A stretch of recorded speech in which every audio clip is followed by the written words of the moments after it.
সকলোকে স্বাগতম জনাইছোঁ মোৰ চেনেল টেকবয় আছামলৈ। আজিৰ এই ভিডিঅ'টোত মই আপোনালোকক ট্ৰেড লাইসেন্স কেনেকৈ এপ্লাই কৰিব পাৰি সেই বিষয়লৈ ক'ম আৰু এখন ট্ৰেড লাইসেন্স অনলাইনত আপুনি কেনেকৈ এপ্লাই কৰিব সেই গোটেইখিনি প্ৰচেছ মই আজি এই ভিডিঅ'টোত জনাম। কোনো ধৰণৰ স্কিপ নকৰিব, ভিডিঅ'টো অন্তিমলৈ চাব, তেতিয়াহে আপোনালোকে গোটেইখিনি প্ৰচেছ বুজি পাব। তো ফাৰ্ষ্ট অফ অল আমি গুগল ক্ৰমত যাম। যোৱাৰ পিছত ইয়াতে আপোনালোকে সাৰ্চ কৰিব RTPS Assam, তাৰপিছত সাৰ্চ কৰিব।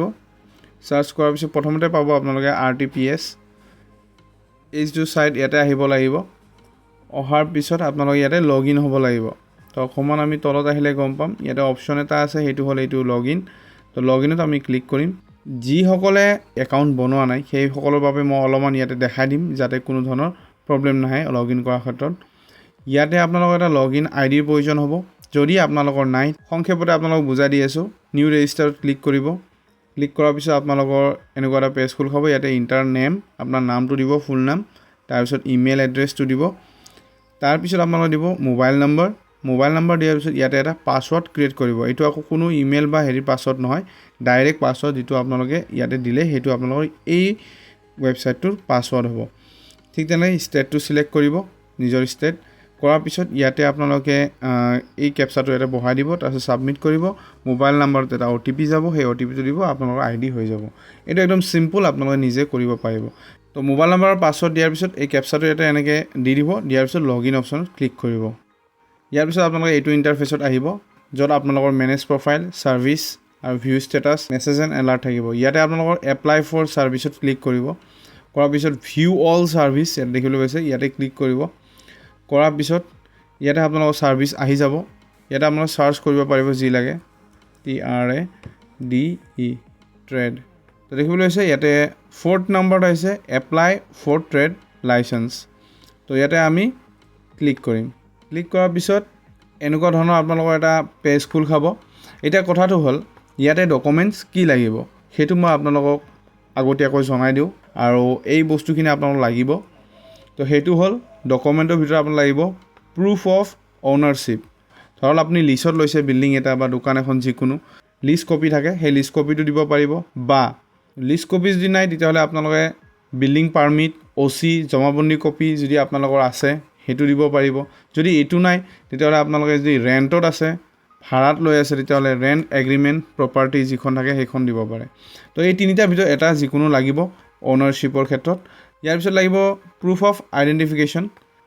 ৰেচন কাৰ্ড যদি আছে ৰেচন কাৰ্ড দিব, নহ'লে ভোটাৰ ID কাৰ্ড দিব। যদি ভোটাৰ ID কাৰ্ড নাই তেতিয়াহ'লে ড্ৰাইভিং লাইচেঞ্চতেও হ'ব।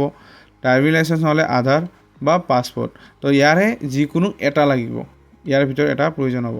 তাৰপিছত আপোনাৰ লাগিব a copy of a UBN certificate. তো এতিয়া UBN চাৰ্টিফিকেট কি সেইটো মই ইয়াতে আৰু বুজাই নাথাকোঁ। তো নেক্সট মই ভিডিঅ' ইয়াৰ ওপৰত বনাইম যদি আপোনালোকৰ প্ৰয়োজন হয় UBN চাৰ্টিফিকেট কেনেকৈ লাগে। তো আপোনালোকে কমেণ্ট কৰিব, মই ইয়াৰ ওপৰত এটা ভিডিঅ' বনাই দিম। তো এতিয়া আমি আহিছোঁ আকৌ আমাৰ পেজত। ইয়াতে আপোনালোকৰ প্ৰথমতে আপোনালোকৰ প্ৰয়োজন হ'ব মোবাইল নম্বৰ। মোবাইল নম্বৰ আপোনালোকে ইয়াতে দি দিব। দিয়াৰ পিছত আপোনাৰ নেম অফ এপ্লিকেণ্ট, তো আপোনাৰ নিজৰ নামটো ইয়াতে লিখিব। তাৰপিছত জেণ্ডাৰ আপোনালোকে চিলেক্ট কৰিব, মেল ফিমেল যি হয়। তাৰপিছত আহিব ফাদাৰ নেম, ফাদাৰ হাজবেণ্ড যি হয়। তাৰপিছত আহিব ULB, where you want to apply, নিজৰ ঠাই যিটো ULB পৰিব সেইটো আপোনালোকে ইয়াতে চিলেক্ট কৰি ল'ব। ঠিক আছে, লোৱাৰ পিছত ইয়াতে আহিব ইমেইল ID। ইমেইল IDটো আপোনালোকে দিব লাগিব। তো details of the trade owner সেইটো দিয়াৰ পিছত আপোনালোকে আহিব লাগিব পাৰ্মানেণ্ট এড্ৰেছ। পাৰ্মানেণ্ট এড্ৰেছত আপোনালোকৰ এৰিয়া ভিলেজ, তাৰপিছত মৌজা দিব। মৌজাৰ পিছত পোষ্ট অফিচ, তাৰপিছত কাউণ্ট্ৰি, ষ্টেট, ডিষ্ট্ৰিক্ট, তাৰপিছত পিনক'ড, তাৰপিছত পুলিচ ষ্টেচন আৰু ৱাৰ্ড নাম্বাৰ। তাৰপিছত আহিব অৰ্ডাৰ ডিটেইলছ, য'ত এজ এপ্লিকেশ্যন যদি নাই তেতিয়াহ'লে কোনো কথা নাই, কাৰণ ইয়াতে মেণ্ডেটৰী নহয়, এইটো নিদিলেও হ'ব। তাৰপিছত আহিব নেম অফ দ্য বিজনেছ ইষ্টাব্লিছমেণ্ট। তো বিজনেছ যিটো ইষ্টাব্লিছমেণ্ট সেইটো আপোনালোকে ইয়াতে দিব লাগিব। ইষ্টাব্লিছমেণ্ট নামটো দিব লাগিব। তাৰপিছত নেম অফ দ্য বিজনেছৰ নামটো দিব লাগিব। তাৰপিছত টাইপ অফ বিজনেছ, কি টাইপৰ আপোনাৰ কি টাইপৰ বিজনেছ হয়, wholesale, retail, dealer, distributor and order যি হয় আপোনালোকে ইয়াৰ পৰা দিব পাৰিব। ঠিক আছে, তাৰপিছত আহিব ইফ অৰ্ডাৰ প্লিজ স্পেচিফাই, মানে যদি আপোনালোকে ইয়াতে অৰ্ডাৰ্ছত ক্লিক কৰে তেতিয়াহ'লে ইয়াতে আপোনালোকে লিখিব লাগিব সেইটো কি হয়। ঠিক আছে, অন্যথা আপোনালোকে যদি ইয়াতে যিকোনো চিলেক্ট কৰে এইটো প্ৰয়োজন নাই দিবৰ কাৰণে। তাৰপিছত ownership building space where the business is to be establishment. তো অ'নাৰশ্বিপৰ যিখিনি ঠাই বা বিল্ডিং সেইটো নিজৰ এটা আছে অ'ন নিজৰ না ৰেণ্টেল ভাড়াত আছে না ULBছত আছে না গভৰ্ণমেণ্ট এৰিয়াত আছে। তো সেইটো আপোনালোকে ইয়াতে মেনশ্যন কৰিব লাগিব। যদি নিজৰ হয় এইটো অ'ন দিব আৰু যদি ৰেণ্টেল হয় তেতিয়াহ'লে ৰেণ্টেল দিব। ঠিক আছে। তাৰপিছত আহিব আপোনালোকৰ তলত owner of the building space where business is to be established. The name of owner নামটো দিব। তাৰপিছত ফাদাৰ হাজবেণ্ড নেম যদি আছে সেইটো দিব। তো তাৰপিছত ডেট অফ দ্য কমেন্সমেণ্ট বিজনেছ যিটো আপোনালোকে ইয়াতে ডেটটো দিব লাগিব। তাৰপিছত ৱাৰ্ড নাম্বাৰটো দিব লাগিব। তাৰপিছত এনি আদাৰ বিজনেছটো এইটো নিদিলেই হ'ব যিহেতুকে এইটো কোনো মানে মেণ্ডেটৰী নহয়। তাৰপিছত holding number of the house and room, তো হোল্ডিং নাম্বাৰটো দিব লাগিব। তাৰপিছত আহিব নেম অফ দ্য ৰোড। তাৰপিছত আহিব আপোনালোকৰ ফিজ ইয়াতে আপোনালোকৰ ডিটেক্ট হ'ব যে আপুনি কোনটো ছেক্টৰত কৰিব বিচাৰে সেইটো ৱাইজত ফিজ হ'ব। তো ইয়াতে প্ৰথমতে আপোনালোকে প্লিজ চিলেক্ট যিটো অপশ্যন আছে নেম অফ দ্য ট্ৰেড আপুনি কোনটো ট্ৰেড কৰিব বিচাৰে, লাইচেঞ্চটো বিচাৰে কোনটো ট্ৰেডত। তো ইয়াতে বহুতখিনি আছে যেনে cement dealer, cement contract sale, automobile parts, scooter parts shop. তো ইয়াতে বহুত আছে যেনে ধৰক কেবল টিভি। তো এইবিলাক আপোনালোকে যোনটোত হয় এইটো দিব লাগিব। যদি মই বাছ ট্ৰাক বডি কনষ্ট্ৰাকশ্যন ইউনিটত দিওঁ তেতিয়াহ'লে 750 টকা আমি দিব লাগিব। যদি আমি ডিফাৰেণ্ট বেলেগ এটা লওঁ তেতিয়াহ'লে এইটো 100 টকা। যেনে চাৰ্ট হাউচৰ কাৰণে এটা অলপ কম। তো অটো স্কুটি মটৰ চাইকেল ৰিপেয়াৰিঙৰ কাৰণে যদি আমি চাওঁ 150 টকা। তো লাইচেঞ্চটো এইটো এটা ফিজ, তো সেইটো আমি দিব লাগিব। দিয়াৰ পিছত ইয়াতে আপোনালোকে এগ্ৰি কৰিব লাগিব, পাৰ্মিশ্যন দিব লাগিব যে আপোনালোকৰ আগতে কোনো ধৰণৰ ট্ৰেড লাইচেঞ্চ নাছিল, এই প্ৰথম আপোনালোকে ইয়াতে এপ্লাই কৰাটো। তো তাৰপিছত আপোনালোকে ইয়াতে তলত দেখিবলৈ পাইছে কেপচা আছে, কেপচাত আপোনালোকে এইখিনি বহাব লাগিব। তো মই গোটেইখিনি ফিল আপ কৰি লওঁ। তো আমি গোটেইখিনি ফিল আপ কৰিলোঁ। ফিল আপ কৰাৰ পিছত মই ছাবমিট কৰি দিম। তো ছাবমিট কৰাৰ পিছত দেখিবলৈ পাইছে এইখিনি আহিছে। অহাৰ পিছত আপোনালোকে ইয়াতে যিটো আছে এটাচ এনেক্সাৰ, ইয়াতে এটাচ এনেক্সাৰত আপোনালোকে ক্লিক কৰিব লাগিব।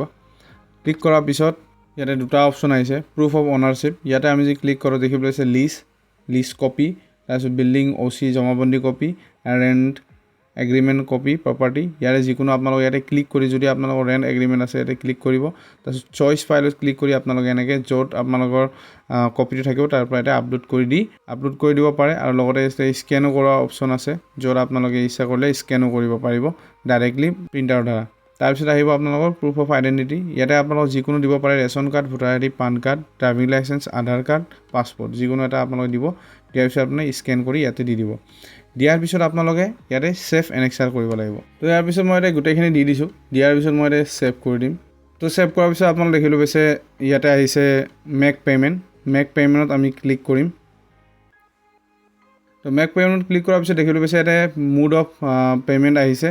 তো অহাৰ পিছত ইয়াতে আপোনালোকে ইয়াতে ক্লিক কৰিব। তাৰপিছত কিমান টকা হয় সেইটো দিব লাগিব।